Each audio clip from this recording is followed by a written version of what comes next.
Et bon matin et bonjour, mesdames et messieurs. Donc, mon nom est Jens Lieb.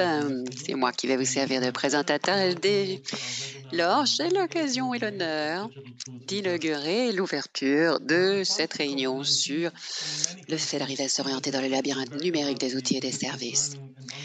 Donc, c'est sur les méthodologies d'apprentissage, de désapprentissage que nous allons nous appesantir après cette année d'épreuves conséquentes sur les différentes méthodes numériques de communication et d'apprentissage. Alors, nous sommes très heureux de voir que vous êtes si nombreux à nous avoir rejoints aujourd'hui. Avant de commencer, d'entrer dans le cœur du webinaire, je voudrais vous savoir que cette réunion est enregistrée et que vous disposez également d'une interprétation simultanée en français ou en espagnol. Donc, si le voussiez de choisir l'une ou l'autre de ces options, n'hésitez pas à cliquer sur les bons boutons de la plateforme. Donc, on passe la parole à Sue sans plus attendre. Merci Jens.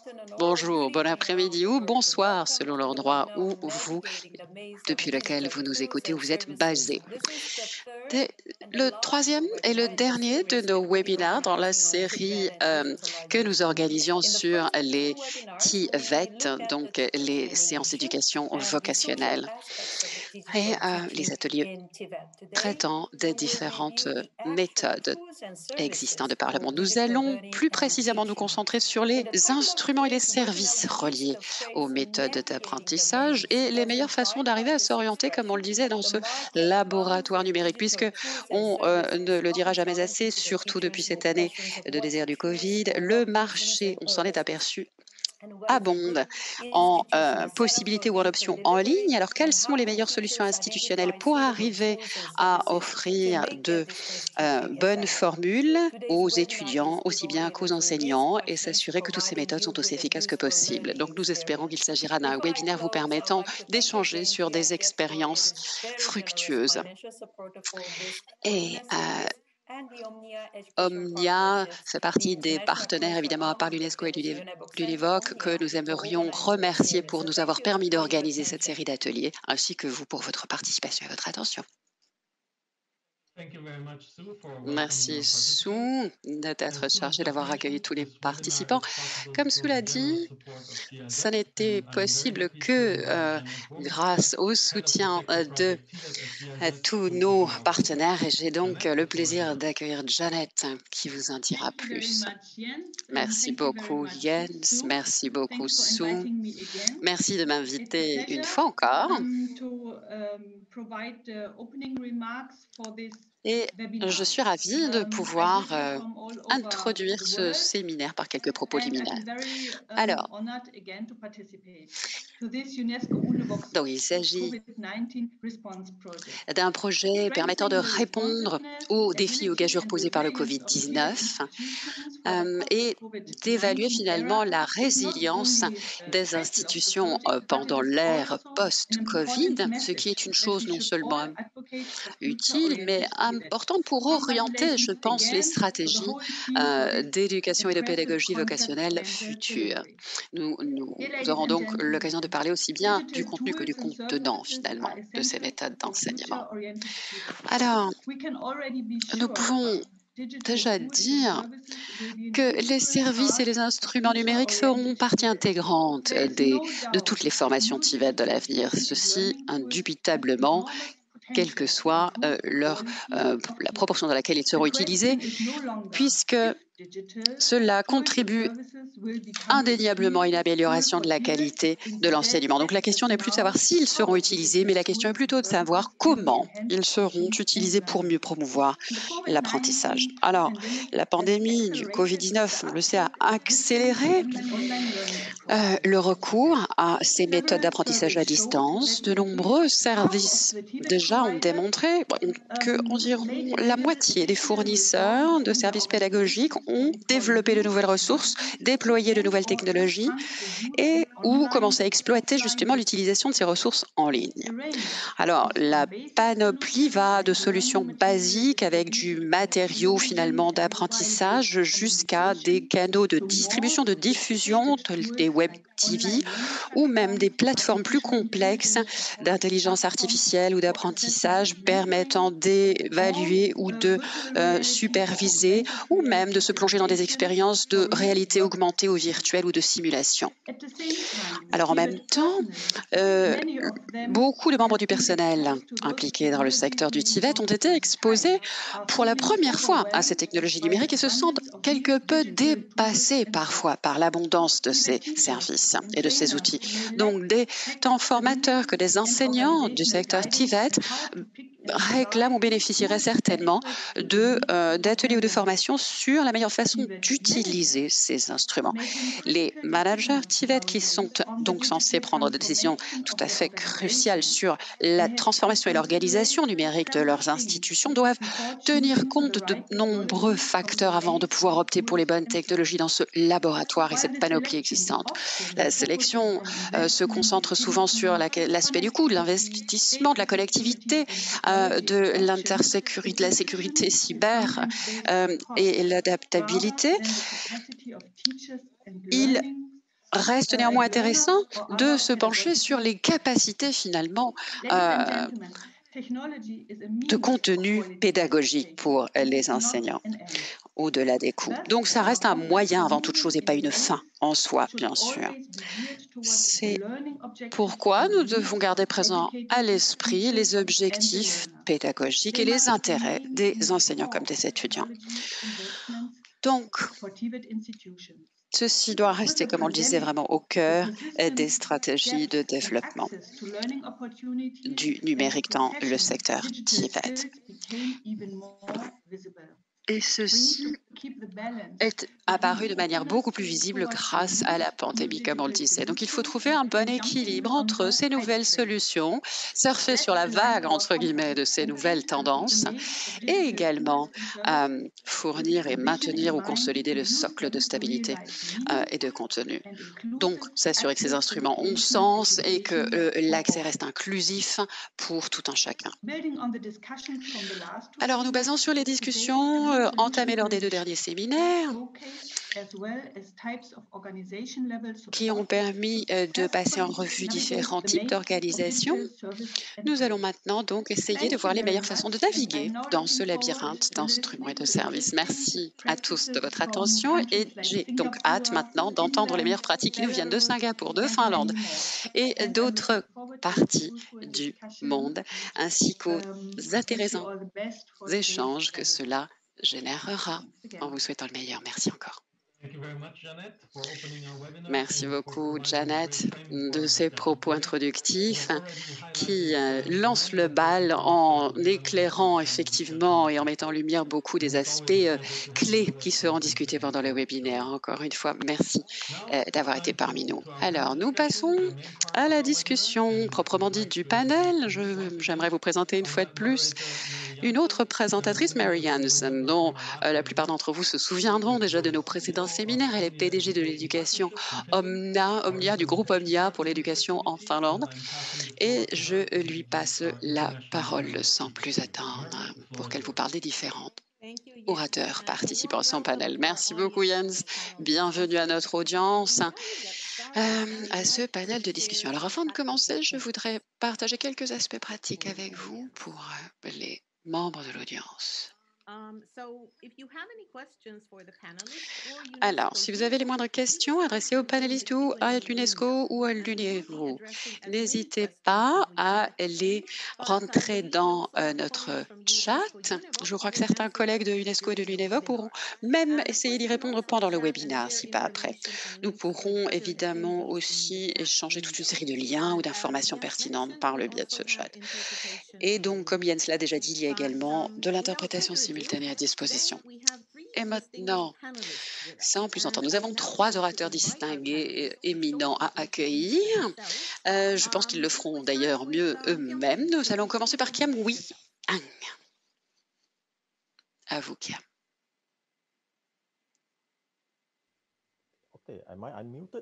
Oui, on vous entend.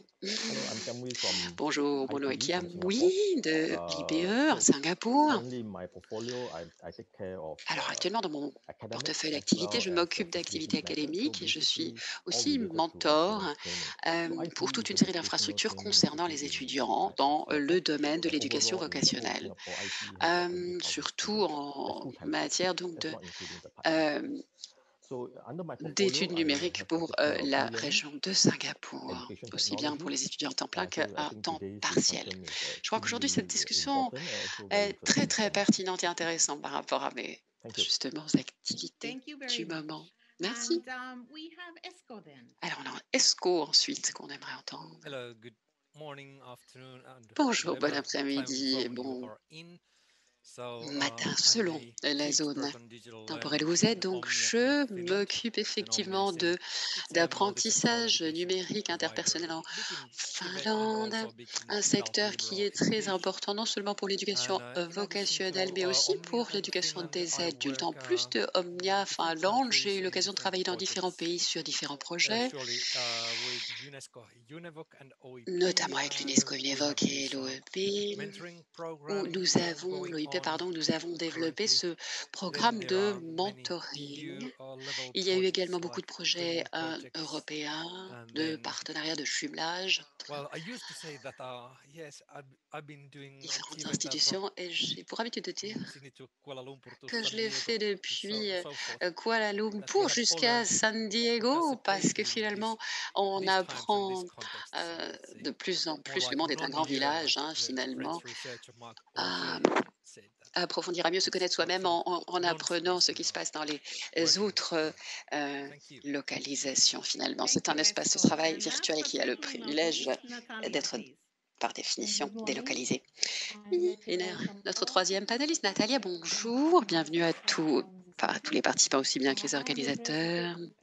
represent Natalia of the Tibetan Shevchenka, je Institute représente of l'Institut Education. Pavlenka en Our Biélorussie. institute provides methodological Notre support institut to the fournit un teachers soutien in méthodologique vocational aux education. We professeurs qui collaborate travaillent dans le regularly with secteur partners and vocationnel. Nous also élaborons institutions toute une to série de facilitate our work. commentaires de retour au We sein de conduct notre République. rigorous training of our Et nous organisons également des professionals formations, des on ateliers pour nos principles professeurs, of how to use IT tools notamment, mais in pas exclusivement, sur la educational manière context. justement In d'utiliser this les area, instruments with numériques cette support année. of UNESCO Avec UNEVOC and le OEP, soutien de l'UNESCO de l'UNEVOC, notre has équipe implemented s'est efforts occupée to d'implémenter un develop a projet massive open online qui course aide à with développer mentors of un vertical cours en design ligne that à combine grande process échelle across Tibet systems. sur justement le recours à And ces instruments today numériques I am consacrés au delighted to Tibet. present our Alors aujourd'hui, je experience serais ravie de based vous rapporter un petit peu ou on résumer le this fruit de cette webinar. expérience au cours de Thank ce you. webinaire. Merci.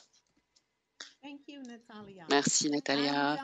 Before we actually launch the panel Bien. discussion, Alors, I'd like to puisque, introduce nous some allons Mentimeter bientôt questions lancer le because cœur de it's la very discussion, je voudrais important to us commencer par also lancer what quelques information we can collect from you, the questions, audience. And I would sondages qui now nous invite permettront de you prendre un peu la to either scan température the QR code euh, or use the de link vos provided in réactions. the chat Alors, en to utilisant access soit these votre QR questions. code, votre And we'll give téléphone pour you répondre 2 par QR code minutes ou to go par through le them chat, nous vous before donnerons 2 replying. minutes afin de les scanner We have them euh, here for the virtuellement ou benefit of littéralement the et pour y translators. répondre. So if you are Pour le interpreting, if you bénéfice de could please read the l'interprétation, on questions va vous laisser in the d'autant plus de language temps you are qu'il s'agit interested in. d'interpréter un And formulaire qu'on ne otherwise, voit pas we'll bien have the apparaître à audience l'écran. now in 2 minutes address these questions. Donc, pour le peu qu'on voit, il s'agit de répondre si vous êtes d'accord ou non avec Is it challenging to make choices between different digital tools and services for? Donc, est-ce que le fait de devoir choisir devant des services, entre des services ou des instruments numériques et non numériques pose problème ou satisfait, entre guillemets, mon organisation dans l'institution Tibet? Il manque le début de la phrase à chaque fois à l'écran, donc c'est...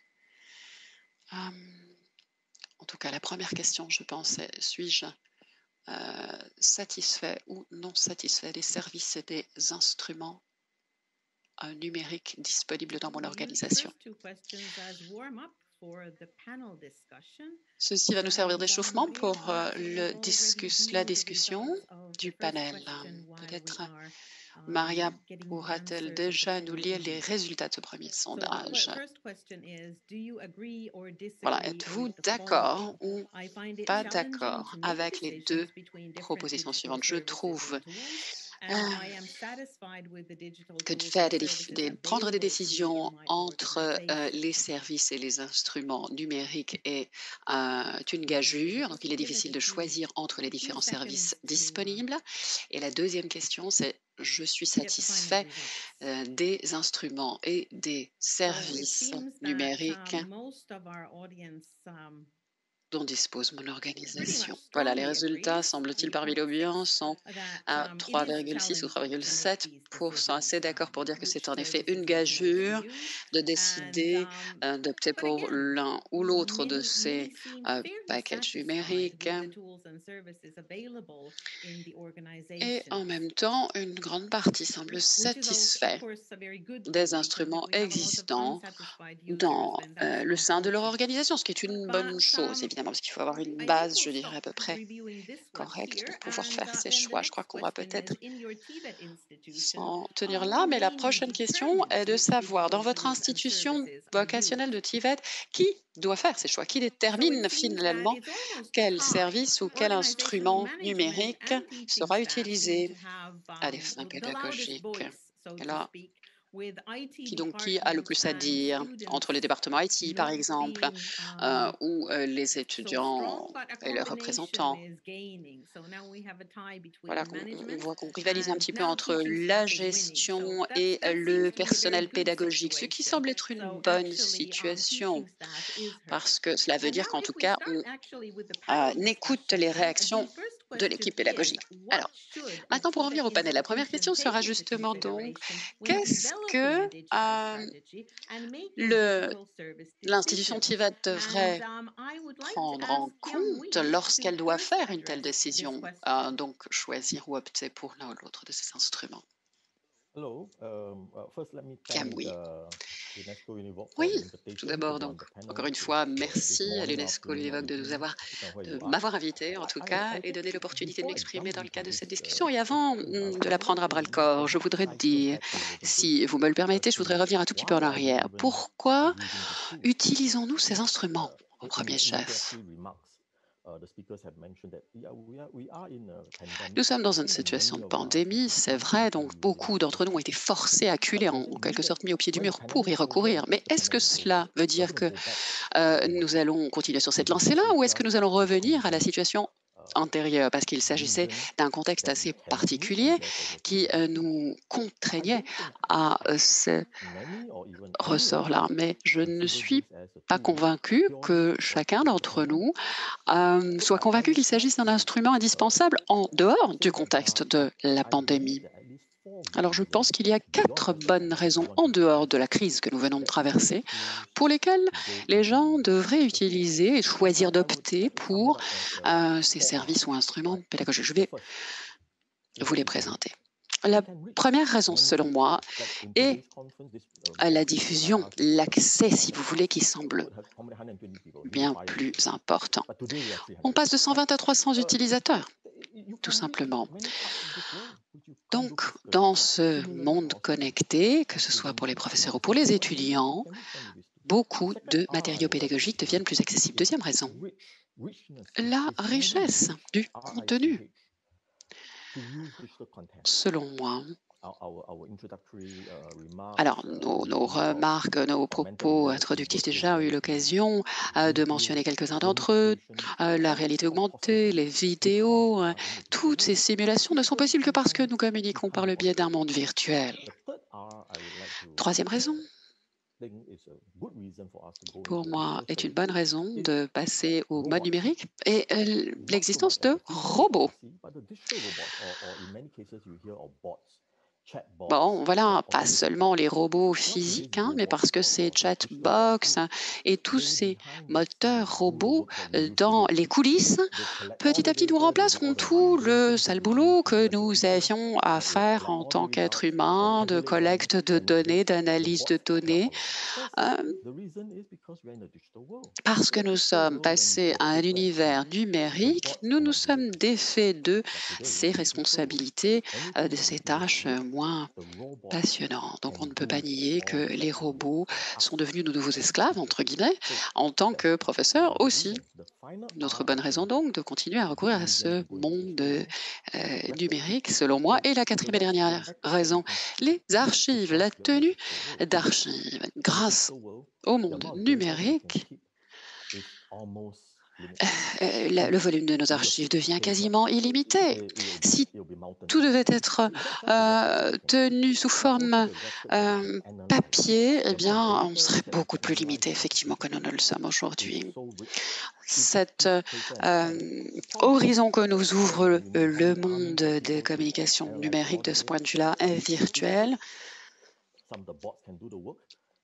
augmente donc vraiment, grâce au recours à l'intelligence artificielle, les potentialités et la possibilité de se consacrer à des formations beaucoup plus variées et pointues sur le plan et beaucoup plus riches sur le plan du contenu, puisque effectivement toutes les tâches, je dirais, logistiques nous sont épargnées et les archives nous paraissent quasiment illimitées. Voilà. Alors, aujourd'hui, je dirais que le problème est que cette opportunité qui s'offre à nous offre également le bras du choix, malheureusement, car il y a tellement d'avantages et d'options prometteuses qu'il est difficile de faire son marché en ligne.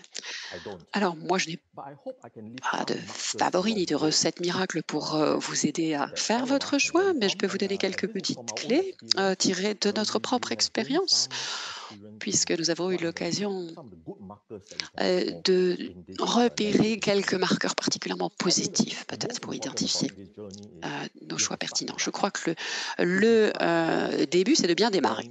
Si on commence mal, eh bien après, voilà, il est difficile de naviguer en maintenant un bon cap. Parce que quand on ne part pas du bon pied, si l'on n'est pas sûr de devoir naviguer vers le sud ou vers le nord, quel que soit l'effort, l'énergie que vous y mettez, vous n'arriverez forcément pas à bon port. Donc, j'ai décidé de vous partager 5 ficelles pour essayer de naviguer du mieux possible. Premièrement, démarrez donc en vous donnant un bon cap. Et ces 5 trucs ou marqueurs commencent tous par un S. J'appellerais la règle des 5 S. La première règle est pour démarrer du bon pied. Assurez-vous d'un cadre suffisamment sécurisé.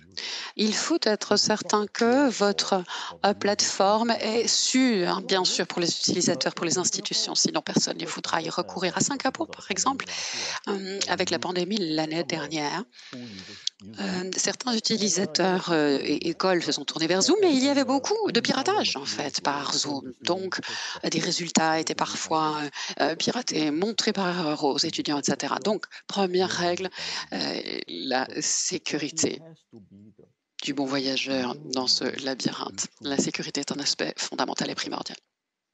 Deuxième S, l'échelle. Pouvez-vous rapporter ça à l'échelle adéquate? Si vous choisissez un instrument trop spécialisé qui ne convient qu'à un certain groupe, une certaine niche de marché, eh bien cela ne sera pas forcément adapté à l'ensemble de votre institution, bien sûr.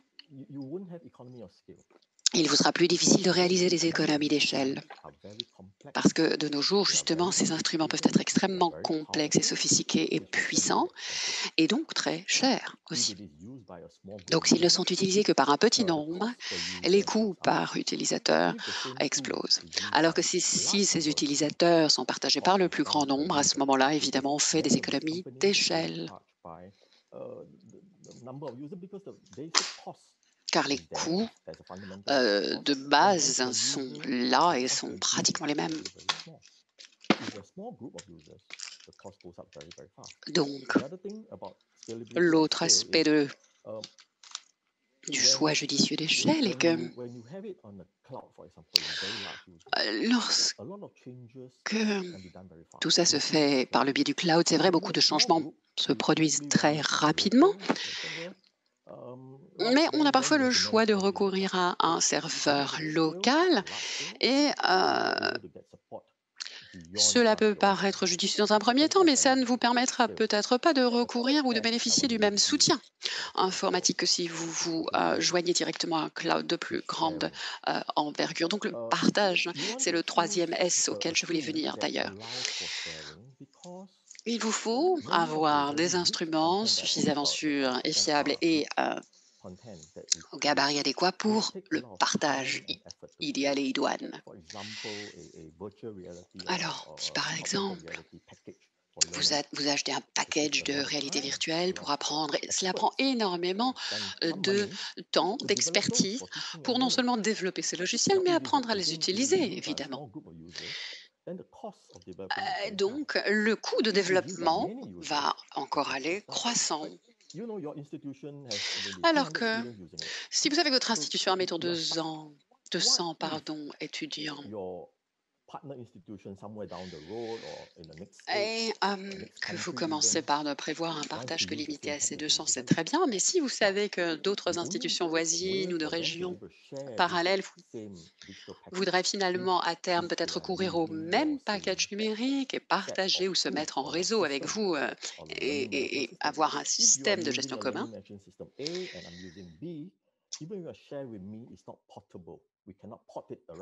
il faut vous assurer que ce soit partageable, donc suffisamment modulable justement pour modifier et adapter justement les modes de partage. Donc, si tout le monde se tourne vers le même système et que ce système est commun à toutes les institutions qui choisissent ou non d'ailleurs de travailler en commun, nous sommes en tout cas en mesure de le décider. Si par exemple chez Omnia,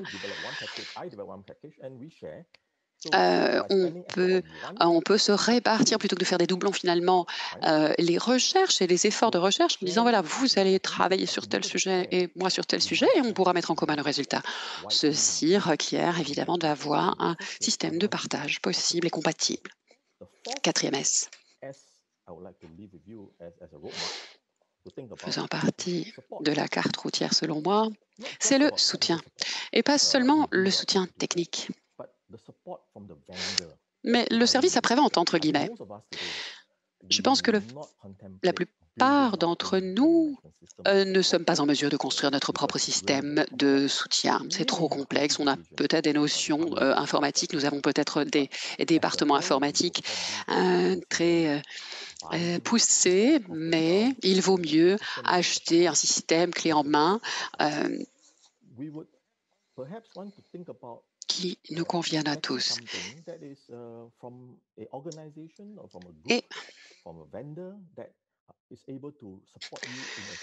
Et l'important donc est de se tourner vers un fournisseur qui soit suffisamment réactif. Si la société est trop petite, elle peut avoir mis au point un package très, très efficace, très joli, très séduisant, mais s'ils ne sont que 3 et que soudain ils sont victimes de leur succès, entre guillemets, parce que tous les membres de votre institution et pendant la pandémie, tout le monde qui n'a pas été en crise,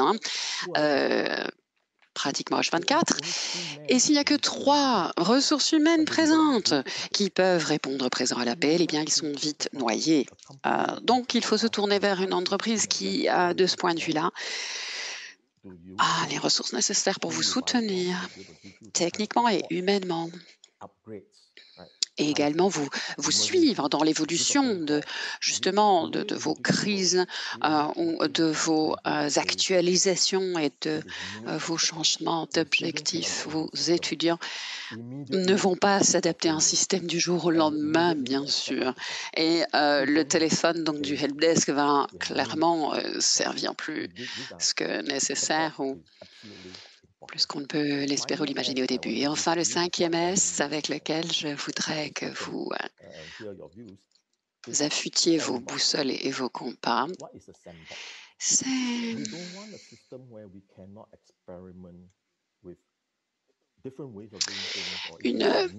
l'identité du package.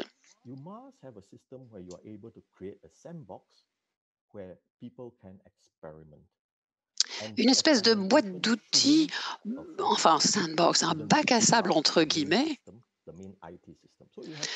qui vous permettent d'expérimenter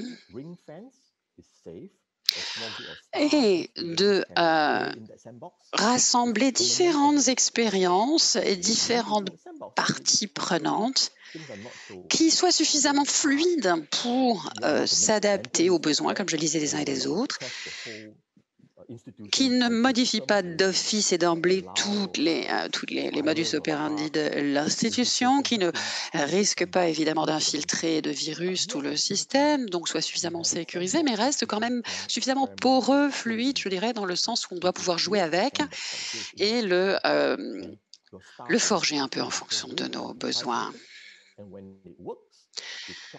de manière à ce que lorsque on expérimente avec une méthodologie, eh bien, on puisse la rajouter au système. Si l'on s'aperçoit que telle méthode pédagogique convient moins à votre institution, on puisse la sortir ou l'exclure du système, etc. Donc voilà les 5 S, comme je vous le disais, il y a la sûreté, l'aspect sécuritaire, l'aspect de l'échelle, l'aspect du partage. Nous utilisons tous à peu près les mêmes instruments et c'est très important de vous renvoyer en Finlande le fruit de mes recherches et de recevoir un feedback. Donc le partage est primordial et le soutien, comme je le disais, tant sur le plan technologique que humain. Et enfin, le côté plus ludique, expérimental, finalement. Voilà, merci beaucoup de votre attention. Donc, nous avons maintenant 5 S qui nous venaient tout droit du Singapour, le 6e S, entre guillemets. Nous passons la parole à notre deuxième membre du panel pour sa vision donc de la meilleure manière de s'orienter dans le labyrinthe, parfois laboratoire numérique. Et si je commence par un commentaire sur l'alphabet de Kiamui, c'est des R et des S qui sont très utiles. Et je suis ravie que vous ayez débuté par cette question. Nous avons ici, nous essayons de répondre pourquoi on utilise ces outils et pas seulement comment, mais pourquoi. Et les réponses et solutions à ce pourquoi nous donnent une idée de notre progression. Voudriez-vous que je continue à commenter la présentation de Kiamui? Très bien. Je sais que je n'ai que quelques minutes, mais ce que Kiamui a mentionné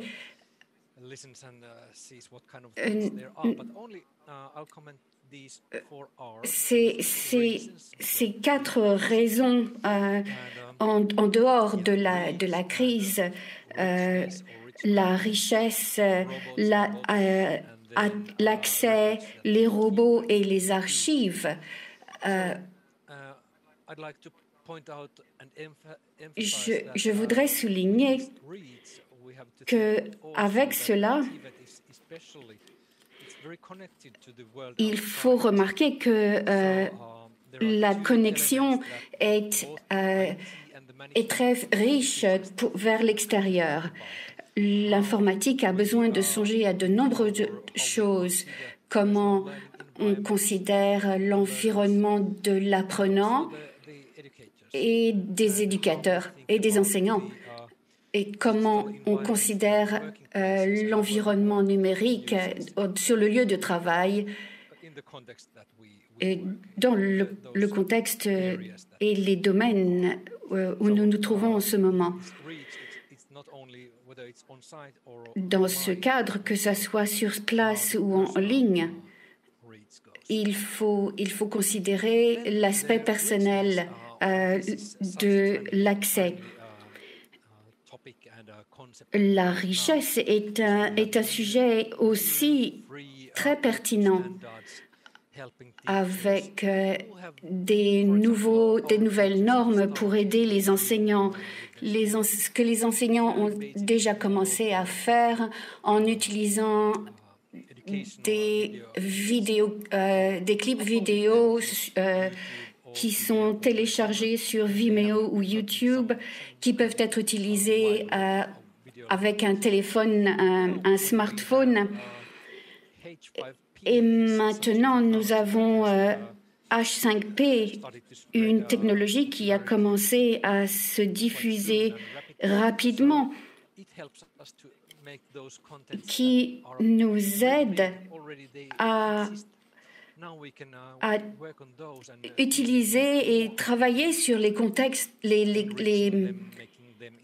contenus qui existent déjà et les utiliser pour qu'ils soient interactifs. Donc, l'enseignant n'a pas besoin nécessairement de démarrer de zéro. Et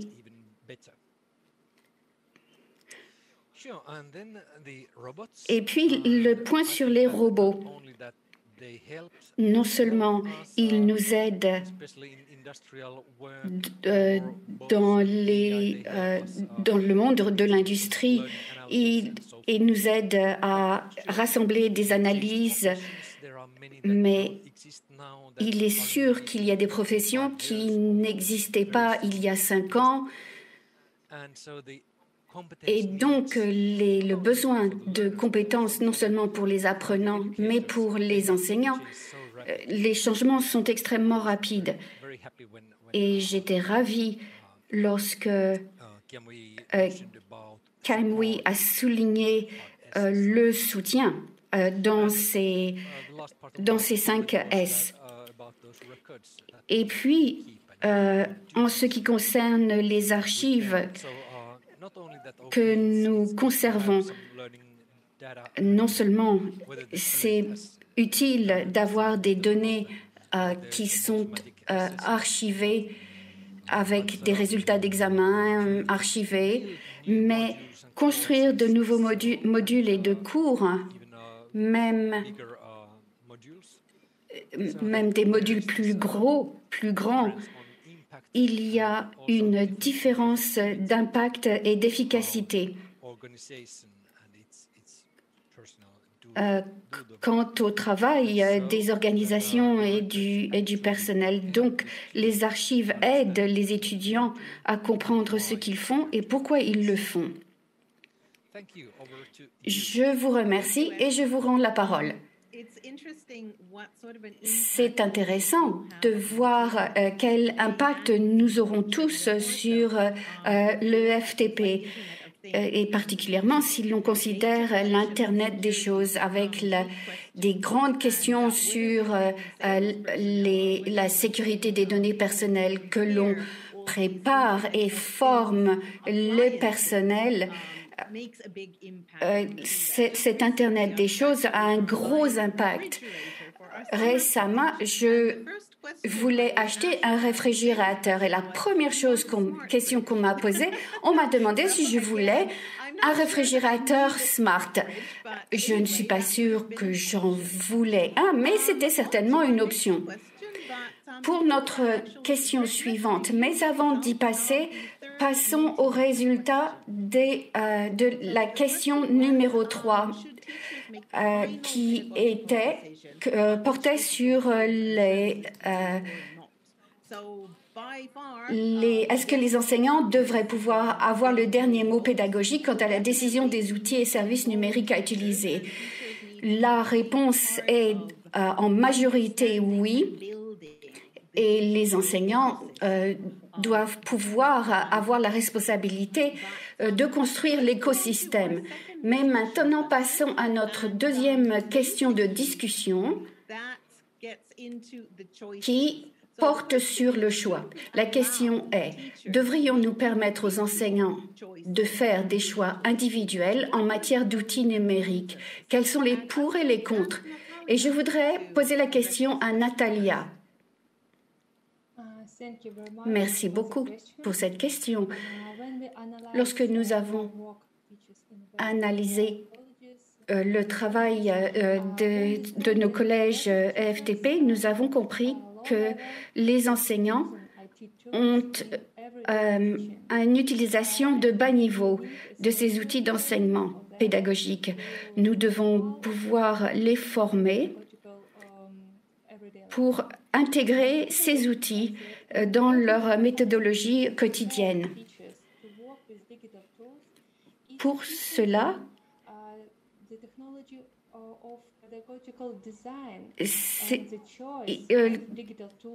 pour les enseignants, pour choisir, ils ont besoin d'avoir confiance en leurs connaissances.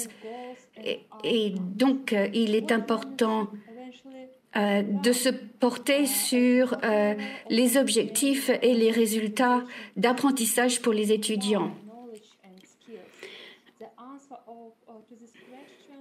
Et la réponse à cette question certainement aidera les enseignants à choisir les bons résultats, les bons outils et services. Par exemple, les formations en ligne à plein temps ou hors ligne, les institutions du Bélarus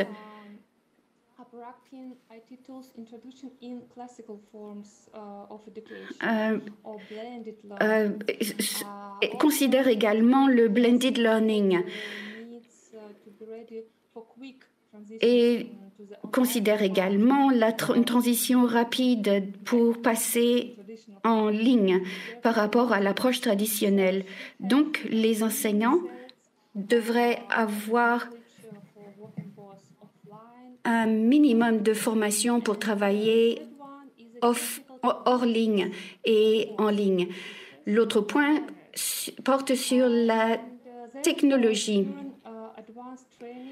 Des formations avancées nous ont permis de souligner non seulement la fonctionnalité des outils numériques, mais la capacité de technologie.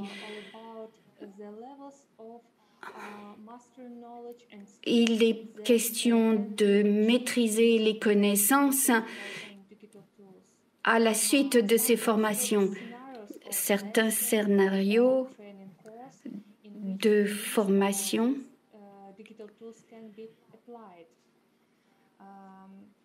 permettent de choisir quel outil utiliser. L'enseignant a le droit de choisir ses outils de travail pour permettre de mieux révéler le sujet de son enseignement. Et donc, on ne devrait pas brider trop les choix des enseignants. Mais nous avons considéré également de manière positive, dans une institution d'enseignement particulière, et nous avons considéré des plateformes uniques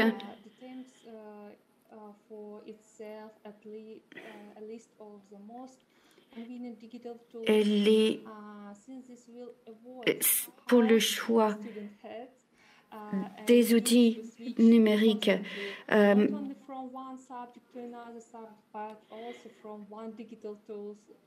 Et le problème, c'est le choix non seulement du sujet à apprendre, du curriculum, mais aussi des outils. Merci. Donc, une formation, sinon, vous ne pouvez pas faire votre travail. Kiamui, comment voyez-vous ça à Singapour? Est-ce que vous permettez ce choix? Oui, nous offrons beaucoup de choix et nous utilisons la Sandbox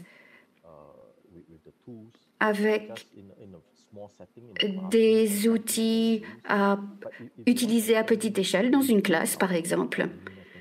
Nous utilisons également en sous-système des systèmes de gestion et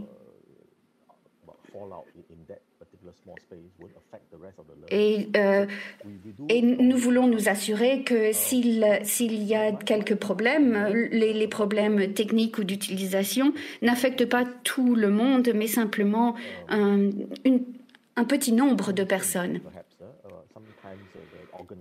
quelquefois, l'organisation, le personnel le voit d'un angle différent.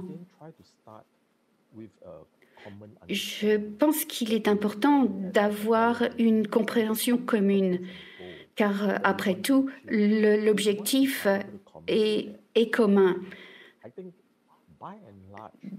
Dans l'ensemble, une organisation, l'organisation vise à la même chose puisque nous avons les mêmes critères, normes, et car nous voulons un système qui soutient l'organisation et qui nous soutienne. Si vous voulez, vous considérez, vous le regardez sous l'optique du bien commun, que ce soit du point de vue de la faculté ou d'un petit groupe de personnes, si l'on clarifie la situation et implique tout le monde dans ce processus de sélection, vous serez surpris de voir que nous arrivons à la même solution et au même choix. Parce que nos objectifs sont alignés. Et ce que je veux dire, c'est que impliquons le personnel, car après tout, nous avons le même objectif et il est important de impliquer tout le monde. C'est mon commentaire. Merci. Effectivement, c'est très important du point de vue d'une EFTP, examiner l'objectif, car l'outil numérique a cet objectif unique. Pour avoir une idée de ce labyrinthe, voyons voir quels sont les résultats des questions du sondage. La question portait sur le nombre d'outils et de services numériques utilisés activement au travail. Il semblerait que la majorité utilise un ou deux, avec quelques-uns d'entre vous qui utilisent entre 3 et 5. Et une personne a confessé utiliser plus de 11 ou plus. Et il y a pas mal, 4 personnes qui utilisent 0. Et peut-être que c'est un point qui devrait être soulevé pour les formations de EFTP. Le dernier point porte sur l'organisation. Votre organisation a-t-elle un personnel dédié au soutien technique? La réponse générale semblerait oui, mais pas assez. Et cela conduit à notre troisième discussion parmi nos panélistes. La question est, les perspectives administratives de l'informatique ou perspectives d'apprentissage, les deux s'opposent-elles dans l'organisation, au quotidien, dans l'enseignement? Et je voudrais poser la question à ESCO. Merci bien. C'est une pensée très puissante, un angle vraiment très intéressant, particulièrement quant au développement de l'utilisation du numérique dans les EFTP, lorsqu'il y a différents départements qui font des travaux différents avec des approches et des objectifs différents. Comme pour les questions du sondage, il s'agit de l'informatique et du personnel enseignant. J'aime beaucoup la question, la manière dont vous avez posé la question avec la perspective administrative qui est différente de celle de l'apprentissage. Alors, est-ce qu'elle s'oppose? J'ai plutôt tendance à penser, et particulièrement dans le cadre de l'EFTP, nous devrions collaborer avec la société dans son ensemble.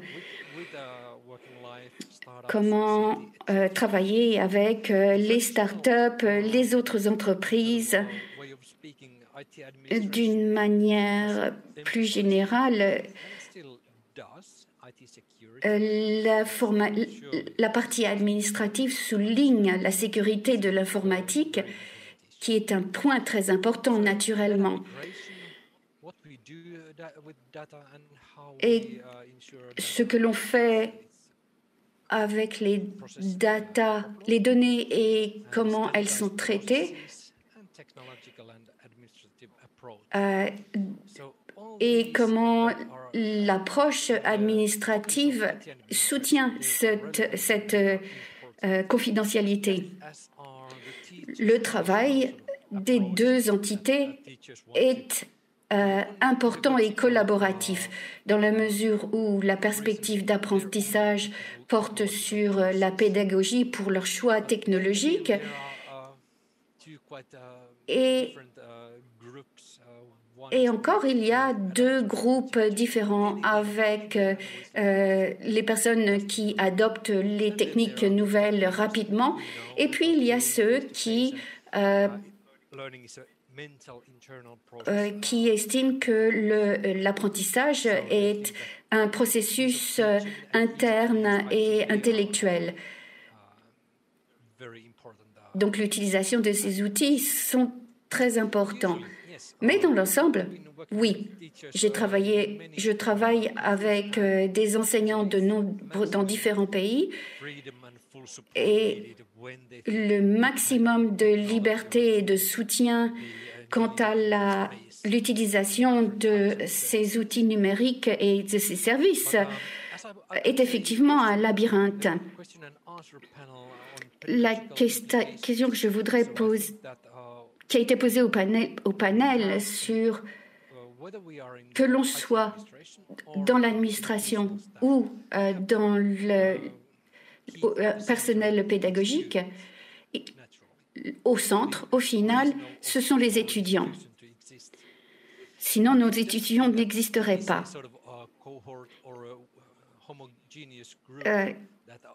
Mais le groupe ou la cohorte n'est pas homogène. Un environnement personnel, particulièrement numérique, est essentiel pour comprendre comment communiquer, collaborer et développer les compétences. De plus en plus, lorsque les outils se multiplient avec des technologies abstraites, les besoins spécifiques pédagogiques doivent être pris en compte également.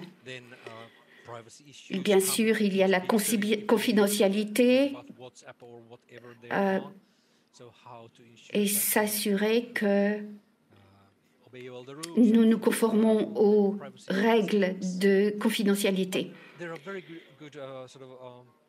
Mais il y a bien sûr des aspects très positifs. Il y a beaucoup de pour qui permettent aux étudiants d'exprimer leur identité professionnelle en ligne, se faire savoir, se faire connaître.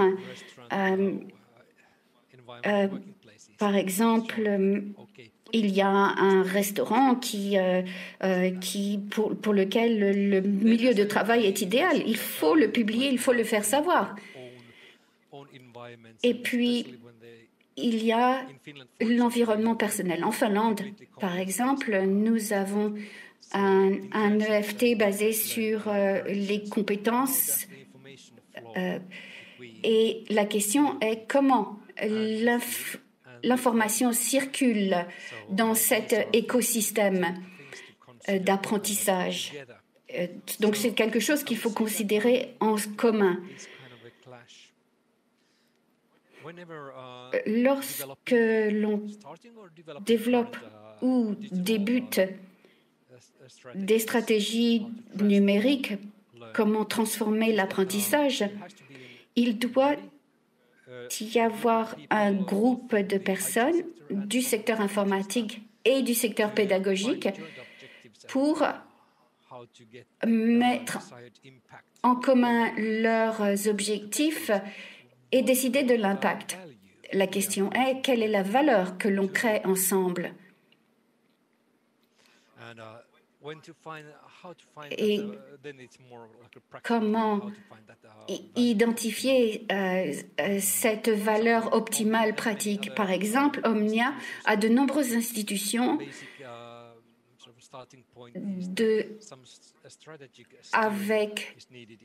qui ont besoin d'une orientation stratégique.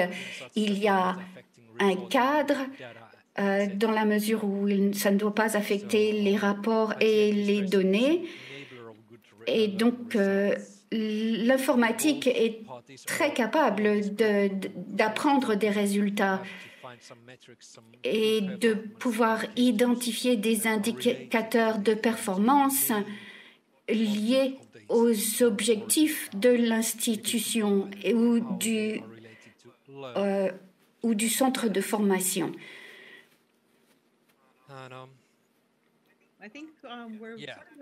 Je pense que nous pouvons passer au résumé. Créer des valeurs plutôt que des confrontations. Peut-être je pourrais demander à Natalia comment, dans votre organisation, vous vous assurez que vous créez de la valeur et évitez les confrontations. Merci. Je voudrais rajouter 2 remarques. En ce qui concerne la formation numérique au sein des institutions d'éducation, le besoin d'une administration informatique pour assister les processus est important. Et pourtant, il est clair qu'il n'est pas possible d'atteindre les meilleurs objectifs en excluant l'un ou l'autre. L'aspect administratif, par exemple, il faut insister sur le développement du savoir-être. Et ça, c'est le problème de l'introduction des outils informatiques dans des aspects beaucoup plus pratiques de la formation. Il est difficile et quelquefois impossible de remplacer des compétences pratiques. Par conséquent, la numérisation de l'éducation doit être raisonnable, mais pas remplacer toutes les approches. Merci Natalia. Notre dernière question s'adresse à tous nos panélistes et je vous donnerai généreusement 2 minutes pour expliquer les bonnes pratiques. La question est, pourriez-vous partager les bonnes pratiques de soutien pour les apprenants? Et je vais commencer par Kian-Hui. Je vais partager un tuyau. Nous devrions encourager notre personnel enseignant à essayer, car certains enseignants hésitent à innover ou essayer les nouvelles. Heureusement, et je ne veux pas que vous interprétiez mal ce heureusement, nous avons eu la pandémie. En fait, avec la pandémie, ils n'ont pas eu le choix. Ils ont été obligés d'essayer. Et nous devons les encourager à essayer et les soutenir. Car sans essayer, on ne sait pas, on ne peut pas avoir la totale mesure des possibilités de ces outils. Merci. Merci. Donc, la pandémie a donné du courage à vos enseignants. Et exactement comme Esko l'a dit, et il y a toujours les avant-gardistes, ceux qui veulent essayer tout. Mais tout le monde doit être brave, courageux et essayer. Merci. Natalia, voudriez-vous partager votre bonne pratique? Oui, je voudrais partager notre pratique. Nous développons dans différentes directions à Belarus pour soutenir nos enseignants et apprenants. Il s'agit de programmes de l'utilisation des outils numériques en commençant par favoriser la communication entre les enseignants et les apprenants. Cette année, nous avons ouvert un nouveau programme de formation de spécialistes avec des spécialistes de l'enseignement à distance. Deuxième direction est un autre projet mis en route et basé sur les institutions d'enseignement, basé sur l'utilisation des nouvelles technologies avec une diffusion subséquente de ces apprentissages.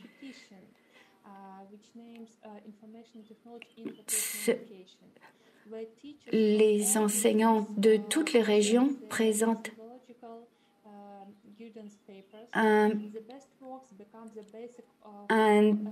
le travail d'un étudiant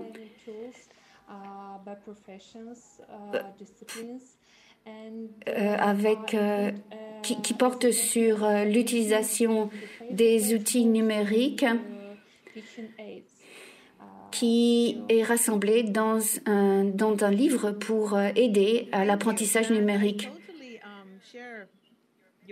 Merci. Je partage totalement votre pratique. Lorsque l'enseignant devient un apprenant et utilise, cela fait partie de leur propre apprentissage. C'est une expérience très puissante, car vous pouvez dire « j'ai été apprenant et je peux le faire ». Donc, changer le rôle et devenir l'enseignant et l'apprenant et l'utiliser, il faut effectivement être courageux, apprendre. Et le fait que vous êtes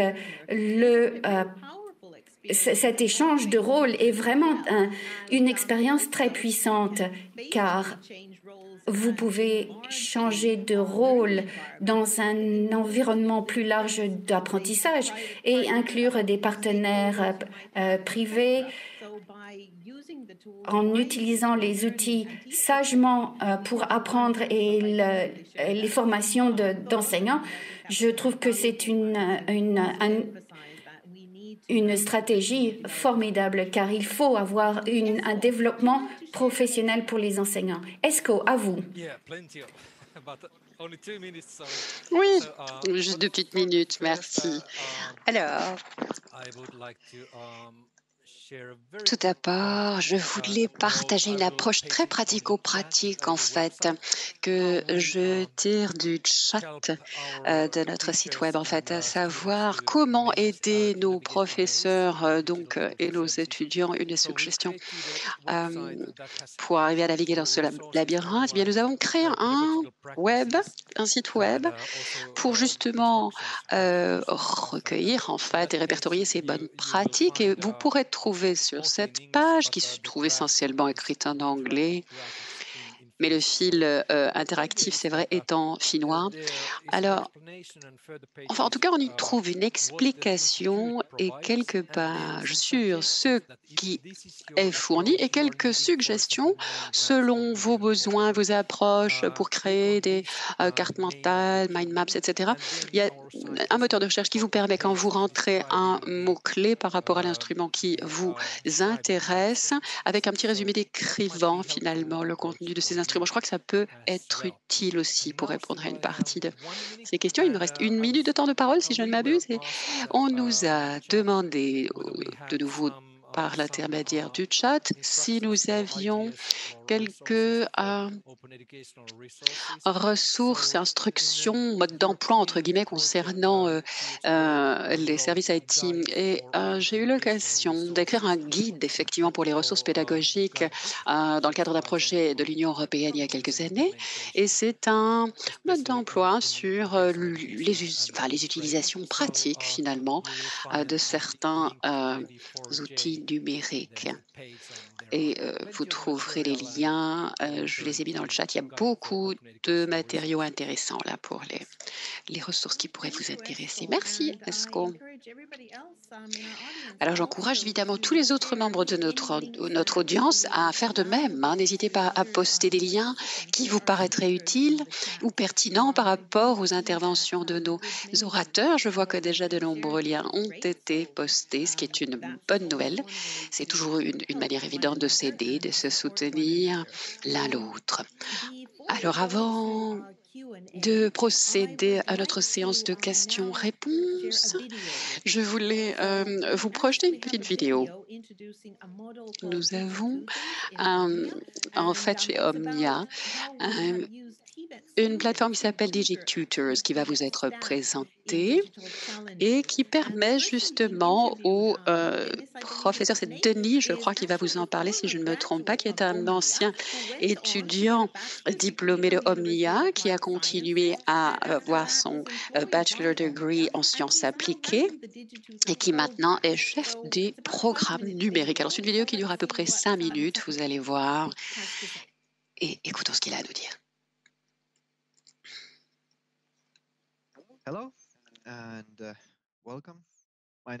Bonjour et bienvenue. Mon nom est Denis Cheniakin.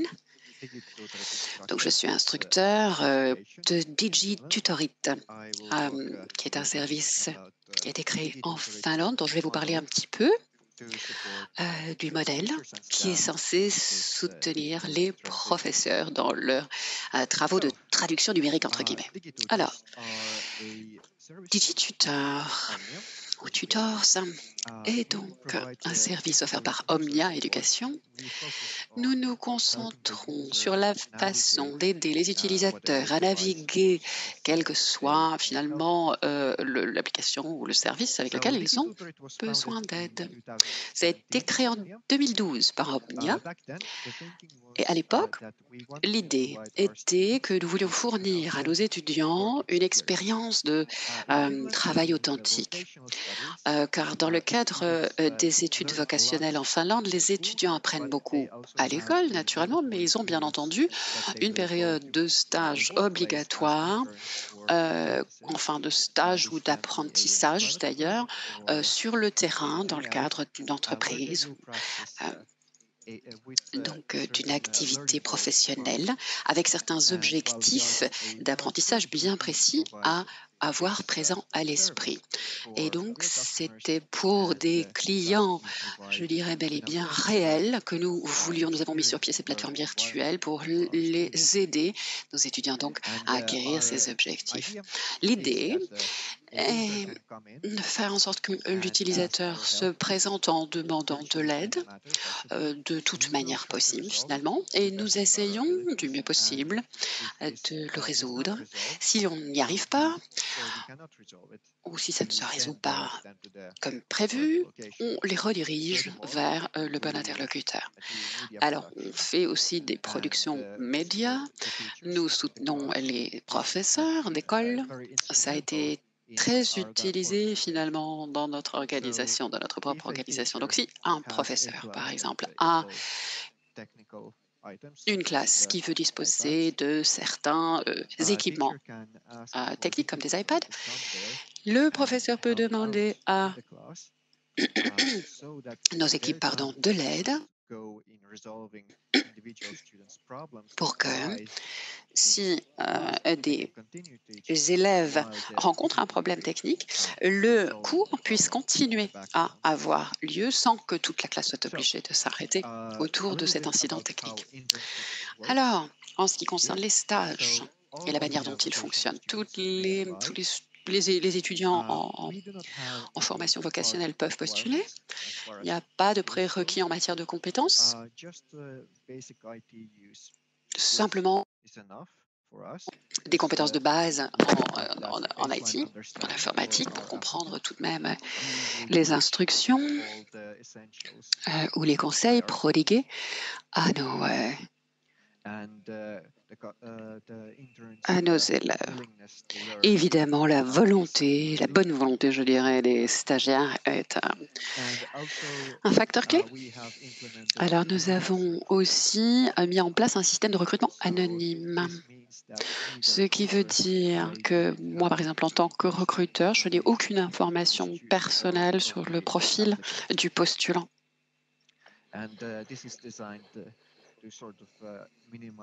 Ceci vise à minimiser le biais, finalement, dont on pourrait faire preuve. Donc, ce helpdesk est destiné à soulager le fardeau, finalement, des tuteurs et aider les étudiants qui sont en demande de travail, d'expérience de travail.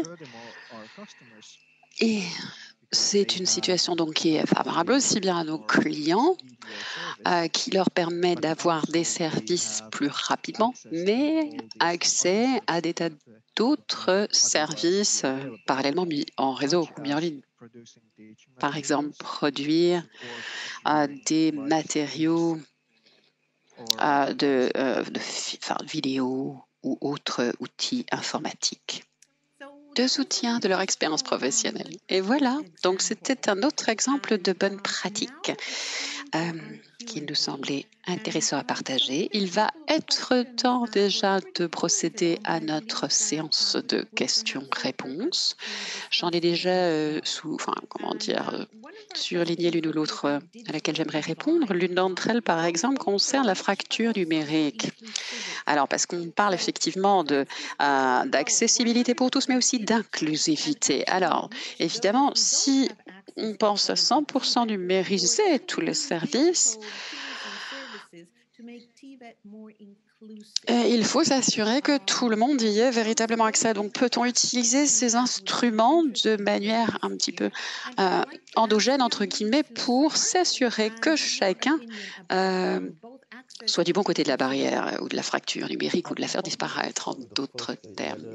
Kim, oui, je pense qu'effectivement, c'est peut-être pas réaliste de miser sur une numérisation 100% pour surtout les institutions à vocation TVET, parce que malgré l'abondance technologique disponible, nous avons encore des lacunes et nous tardons un petit peu à remplacer certaines pratiques et compétences pratiques.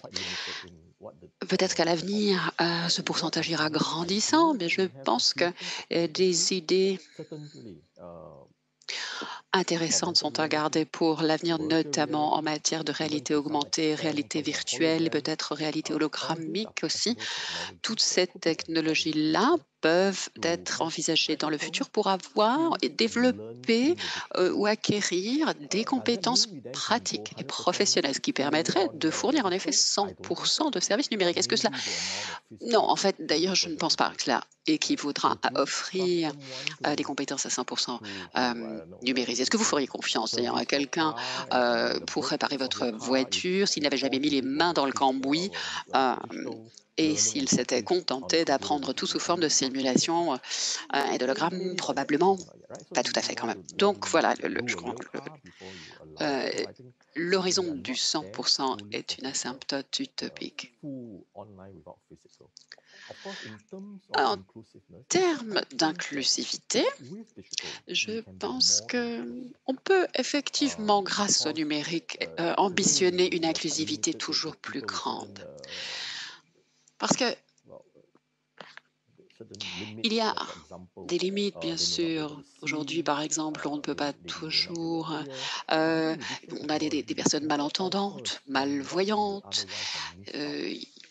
Il y a des tas donc de limites technologiques au jour d'aujourd'hui à l'offre en ligne, mais je pense qu'avec le temps, une fois de plus, ça va aussi se trouver pallié petit à petit. Voilà le commentaire que j'avais à faire. Merci, Esco. Alors, donc en matière d'apprentissage à vie, le long de la vie, quand on regarde les tranches d'âge un peu plus élevées, est-ce qu'il est vrai que les jeunes sont tous pleins d'enthousiasme et sont complètement sur la balle, alors que les petits vieux, par contre, sont moins enthousiastes et traînent la patte, ou est-ce un mythe? Question très intéressante.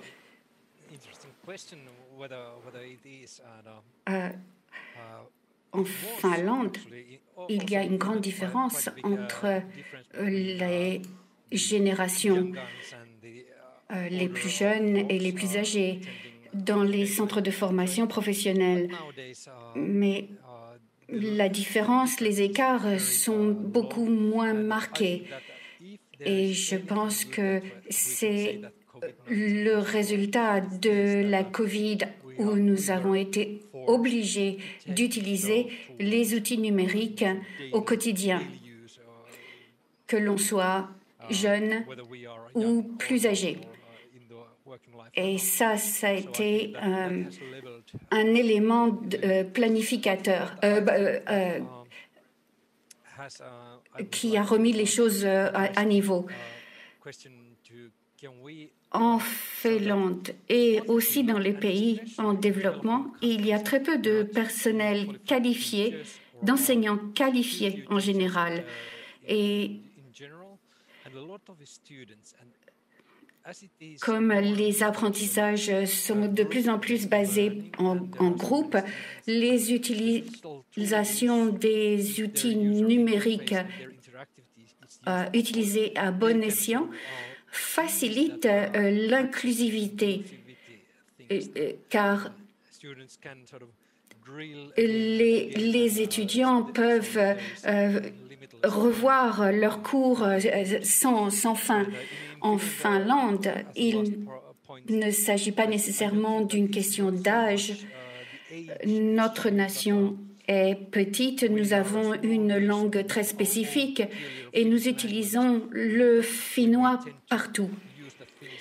Mais nous sommes devenus beaucoup plus multiculturels et particulièrement à Omnia, nous avons plus de 100 nationalités.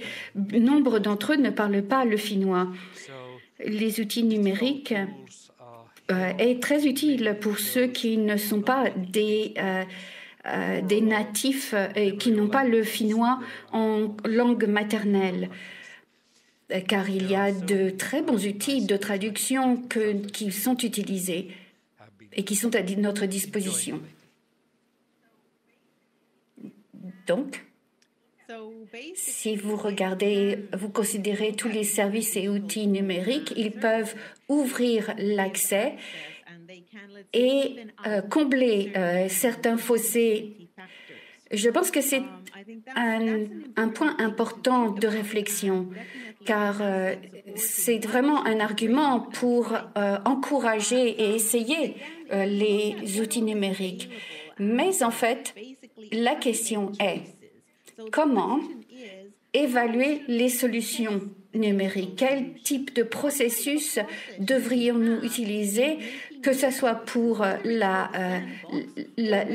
sandbox, cet outil numérique informatique? Peut-être Natalia peut nous éclairer, apporter sa réponse. Tout d'abord, nous avons essayé d'aider nos enseignants. Nous avons essayé de considérer les besoins dans une situation spécifique, car dans différents collèges ou institutions, il y a différents besoins, situations, avec des petits groupes ou des groupes avec des grands nombres d'étudiants. Et cela dépend de la spécificité, de la spécialisation, de la discipline et nous essayons d'analyser les situations d'enseignement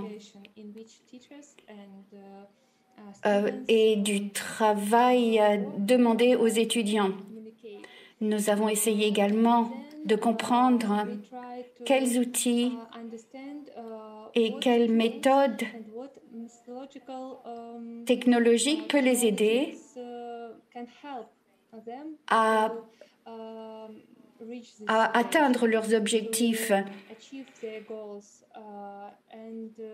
que ce soit des objectifs pédagogiques, comprendre, et particulièrement avec les vidéos. C'est un processus qui mérite d'être analysé, qui demande l'analyse d'une situation en temps réel, car dans les instituts,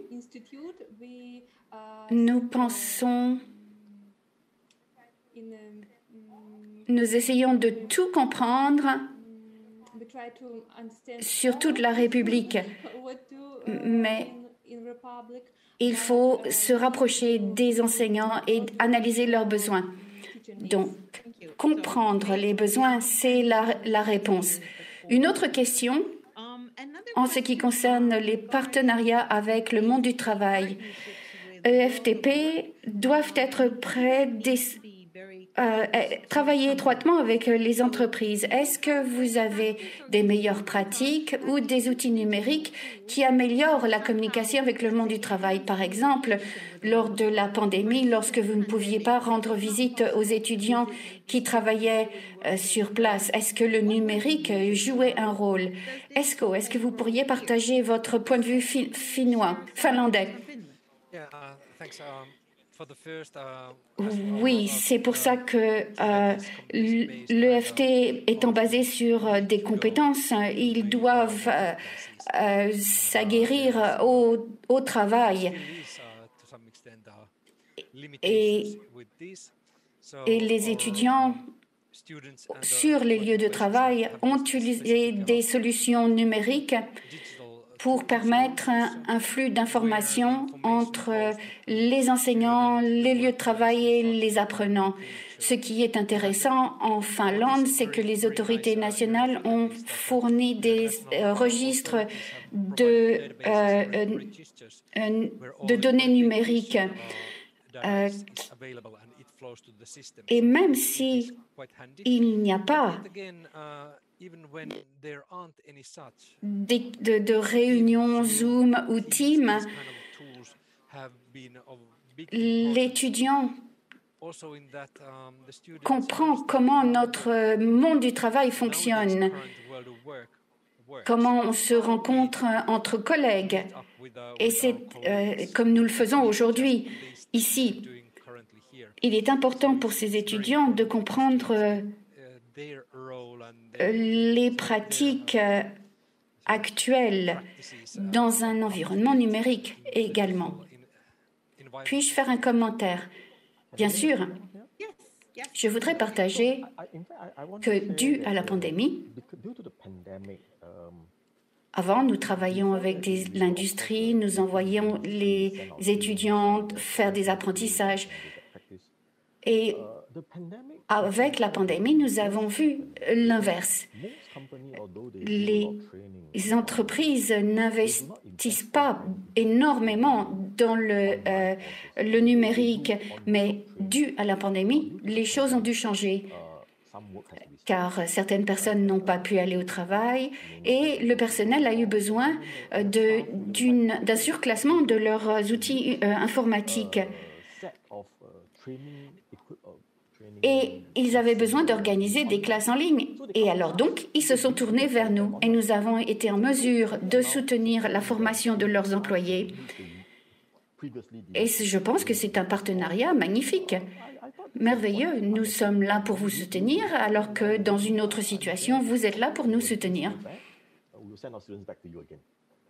C'était mon commentaire. Merci. Donc, That's my comment. Thank you.